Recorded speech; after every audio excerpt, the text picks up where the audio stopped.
اعوذ باللہ من الشیطان الرجیم بسم اللہ الرحمن الرحیم۔ ایک درد انگیز توبہ۔ حضرت موسیٰ علیہ السلام کے زمانے میں ایک شخص ایسا تھا جو اپنی توبہ پر قائم نہیں رہتا تھا۔ جب بھی وہ توبہ کرتا اسے توڑ دیتا، یہاں تک کہ اسے اس حال میں 20 سال گزر گئے۔ اللہ تعالیٰ نے حضرت موسیٰ علیہ السلام کی طرف وحی کی، میرے اس بندے سے کہہ دو کہ میں تجھ سے سخت ناراض ہوں۔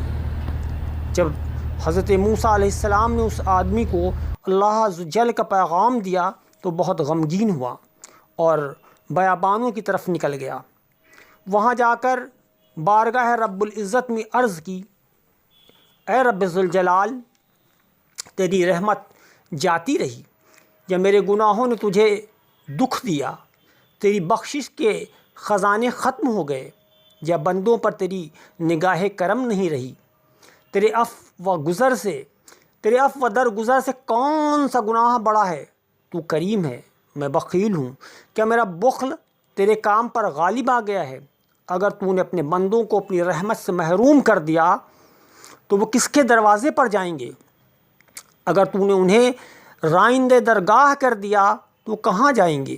اے رب قادر و قہار جبار، اگر تیری بخشش جاتی رہی اور میرے لیے عذاب ہی رہ گیا ہے تو تمام گناہ گاروں کا عذاب مجھے دے دے، میں ان پر اپنی جان قربان کرتا ہوں۔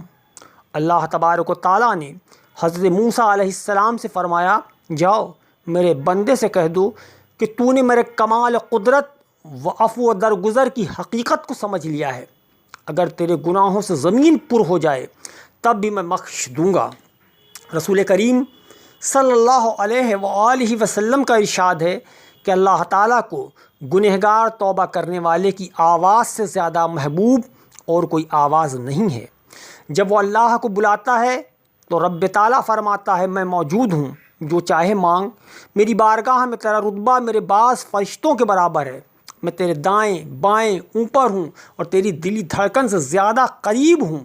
اے فرشتوں، تم گواہ ہو جاؤ کہ میں نے اسے بخش دیا ہے۔ اللہم صلی علی سیدنا مولانا محمد مادل الجود والکرم وآلہ وصحبہ بارک وسلم صلی اللہ علیہ وآلہ وسلم۔